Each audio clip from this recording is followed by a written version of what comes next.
প্রিয় শিক্ষার্থী বন্ধুরা, আজ আমরা জানব কোন প্রাণীর কতটি দাঁত আছে। এই প্রশ্নটি বিশেষ পরীক্ষা এসে থাকে। চলুন আমরা জেনে নেই কোন প্রাণীর কতটি দাঁত আছে। মানুষের দাঁত কয়টি? এই মানুষের দাঁত কয়টি? মানুষের দাঁত হচ্ছে 32টি। খুব সহজ প্রশ্ন, আপনারা অনেকেই জানেন মানুষের দাঁত 32টি। এরপরে আছে হাতির দাঁত। হাতির দাঁত কয়টি? হাতির দাঁত হচ্ছে 26টি। হাতির দাঁত 26টি।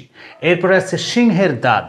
সিংহের দাঁত কয়টি? আপনাদের জানা থাকলে কমেন্ট করতে পারেন, জানা না থাকলে জেনে নিন।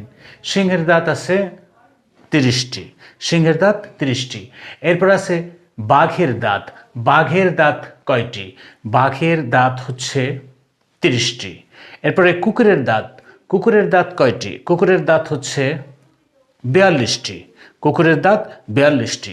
এরপর আছে বিড়ালের দাঁত। বিড়ালের দাঁত কয়টি? বিড়ালের দাঁত আছে 30টি। বিড়ালের দাঁত 30টি।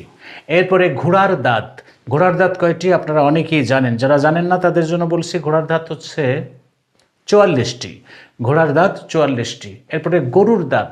গরুর দাঁত আছে কয়টি? গরুর দাঁত আছে 32টি। 32টি দাঁত আছে গরুর। এরপরে খরগোশের দাঁত কয়টি? খরগোশের দাঁত আছে 28টি। 28টি খরগোশের দাঁত। এরপরে আছে ডলফিন।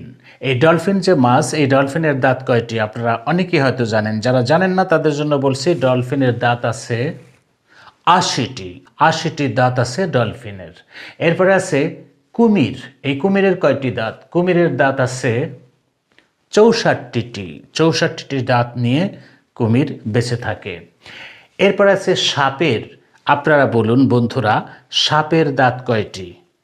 জানা থাকলে কমেন্টে লিখবেন। পরবর্তী ক্লাসে আপনাদের নাম, সঠিক জবাব যারা দিবেন তাদের নাম আমরা প্রকাশ করব। আশা করি বুঝতে পেরেছেন। দেখা হবে পরবর্তী কোনো ক্লাসে।